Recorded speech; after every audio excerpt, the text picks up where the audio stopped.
ሰላም ሰላም የዓለም ቱብ ተከታታዮች እንዴት ናችሁ? ሰላም ናችሁ? ሰላም እግዚአብሔር በያላችሁበት ይብዛላችሁ። ጓደኞቼ እንዴት ናችሁ? እኔ ሰላም ነኝ፣ እግዚአብሔር ይመስገን። አዲስ ቤተሰብ የሆናችሁ እንኳን በሰላም መጣችሁ፣ እንደውም የነበራችሁ እንኳን በሰላም ጠበቃችሁኝ።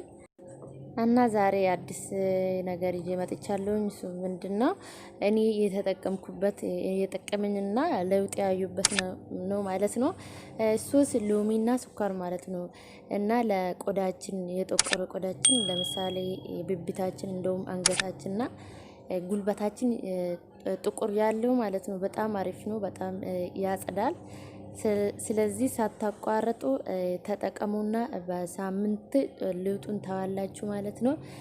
ስለምትከታተሉኝ በጣም ነው ማመሰግናችሁ፣ በጣም ወዳችኋለሁ። ቪዲዮን ተከታተሉኝ እስከመጨረሻ፣ በጣም አመሰግናለሁ። harka fuudhee hordoftoota alamiitu bakkam jirtan nagaa keessanii nagaa kootti galata waaqayyo bakka jirtanitti isiniif haa baay'atu. YouTube koota haaraa kan taatan baga nagaadhaan dhuftanii kan duraan turtanis baga nagaan eeddanii guyyaarraa viidiyoo haaraa qabadheen dhufee innis maanni loomii fi sukkaara jechuudha. Inni kunis maaliif nu fayyada? Bobaa keenya kan nu gurraacha akkasuma morma keenya fi jilba keenya iddoo gurraacha kan ta'e baay'ee bareedaadha, baay'ee nama fayyada jechuudha. Ani wannan fayyadamee argee fi baay'ee tokko jijjiirama argeen jira jechuudha. Kanaafuu irraa fayyadamaa isiniin jedha. Kan biraas akkasuma haala kana suuta jettanii jechuudha. Osoo bobaa keessanii hin miidhin suuta jettanii riddanii akka kanaan qulqulleessitu jechuudha. Daqiiqaa 15 akkas tursiistanii booda shaaworii ni fudhattu jechuudha. Kanaafuu baay'ee tokko bareecha jechuudha. Itti fayyadama akkasuma morma keenyallee akkasuma jilba keenyallee baay'ee nu fayyada jechuudha. Inni kun immoo bobaa keenya jechuudha. Rifeensa yeroo irraa kaasnu kan irraa haannu inni kun baay'ee bareedaadha jechuudha. Isa milaaciin kun inni kun immoo xiqqoo gogaa keenya baay'ee miidha yeroo nu irraa haannu sanitti gogaa keenya ni miidha jechuudha. Inni duraa sun baay'ee bareedaadha. Kanaafuu isa san fayyadamuu baannee baay'ee bareeda. Ani isa kana hin fayyadamu jechuudha.